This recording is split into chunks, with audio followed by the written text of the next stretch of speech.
Hello नाज़रीन, आप देख रहे हैं ड्रामा सीरियल चाल। अगर आपको ये वीडियो अच्छी लगे इसको लाइक करें और हमारे चैनल पाकिस्तान ड्रामा को सब्सक्राइब करें।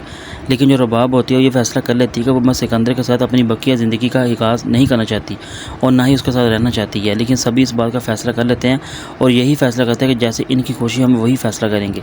लेकिन जो रहील की माँ होती है वो अलीना से कहती है कि अगर मेरी बेटी उस घर में ना बसी तो ये याद रखना मैं भी तुम्हें इस छत के नीचे बिल्कुल नहीं रहने दूँगी। लेकिन रहील अपनी माँ की जब बातें सुनता है तो अपनी माँ से कहता है कि आप कैसे ऐसे कर सकती हैं। आखिर मैं देखता हूँ कौन मेरे होते हुए मेरी बीवी को इस घर से निकालने की कोशिश करती है। लेकिन अलीना को इस बात का काफ़ी गुस्सा तो होता है। लेकिन जो सिकंदर की फूफो होती है वो उसकी माँ से कहती है कि मुझे लगता है कि भाभी सारी बात बेहतर हो चुकी थी, लेकिन मुझे लगता है कि रबाब इस रिश्ते को निभाने की पूरी कोशिश कर रही थी।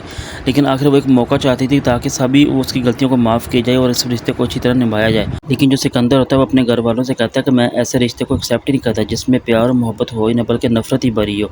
लेकिन जो सिकंदर की माँ होती है वो ये कहती है मुझे पता है कि शौकत को सारी बातों के बारे में पता था, लेकिन जानबूझ के उसने हमसे ये सारी बातें छुपाई हैं।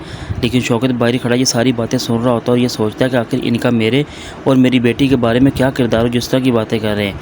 लेकिन सिकंदर अपनी माँ से कहता है कि आप अब बताइए मुझे क्या करना होगा। लेकिन जो सिकंदर की माँ होती है वो ये कहती है हमें इस मामले में बिल्कुल इन्वॉल्व होने की कोई ज़रूरत नहीं है, लेकिन मैं ये चाहती हूँ कि अगर रबाब नहीं रहना चाहती तो बिल्कुल ठीक है, लेकिन तुम उसे तलाक देकर इस मामले को जल्द से जल्द फारिग करो। लेकिन सिकंदर जब ये बात सुनता है तो बड़ा हैरान होता है और शौकत भी बाहर खड़ा इन बातों को लेकर बड़ा परेशान होता है कि आखिर ये बातें तलाक तक पहुँच चुकी है। इसका मतलब ये हुआ कि ये खुद ही मेरी बेटी को अपने घर देखना नहीं चाहते।